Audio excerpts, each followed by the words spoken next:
How the five ancients became men. Before the earth was separated from the heavens, all there was a great ball of watery vapor called chaos. And at that time the spirits of the five elemental powers took shape, and became the five ancients. The first was called the Yellow Ancient, and he was the ruler of the earth. The second was called the Red Lord, and he was the ruler of the fire.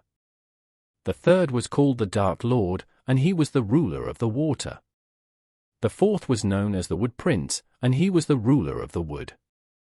The fifth was called the Mother of Metals, and ruled over them. These five ancients set all their primal spirit into motion, so that water and earth sank down. The heavens floated upward, and the earth grew firm in the depths. Then they allowed the waters to gather into rivers, and seas, and hills, and plains made their appearance. So the heavens opened, and the earth was divided.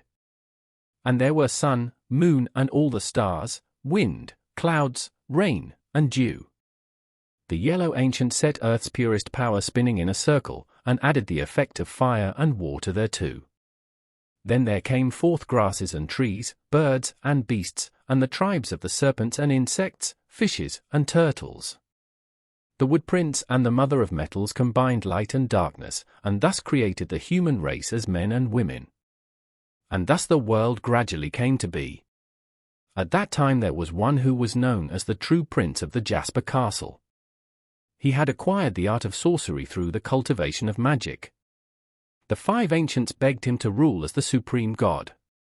He dwelt above the 33 heavens, and the Jasper Castle, of white jade with golden gates, was his. Before him stood the stewards of the 28 houses of the moon, and the gods of the thunders and the great bear, and in addition a class of baneful gods whose influence was evil and deadly. They all aided the true prince of the Jasper Castle to rule over the 1,000 tribes under the heavens, and to deal out life and death, fortune and misfortune. The lord of the Jasper Castle is now known as the great god, the white jade ruler.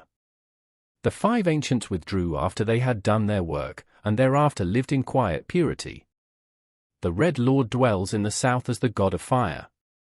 The Dark Lord dwells in the north as the mighty master of the somber polar skies. He lived in a castle of liquid crystal. In later ages he sent Confucius down upon earth as a saint. Hence this saint is known as the Son of Crystal. The Wood Prince dwells in the east. He is honored as the Green Lord, and watches over the coming into being of all creatures. In him lives the power of spring, and he is the god of love.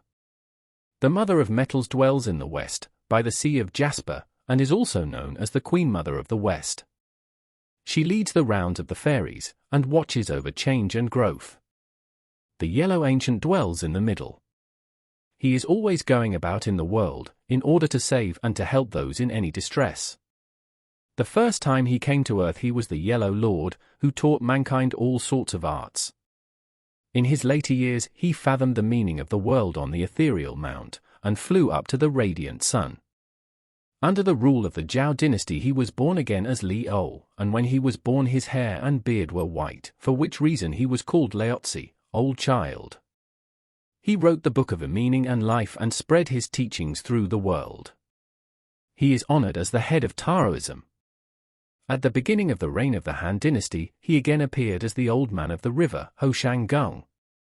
He spread the teachings of Tao abroad mightily, so that from that time on Taoism flourished greatly. These doctrines are known to this day as the teachings of the Yellow Ancient. There is also a saying, first Laotzi was, then the heavens were. And that must mean that Laotzi was that very same Yellow Ancient of primal days.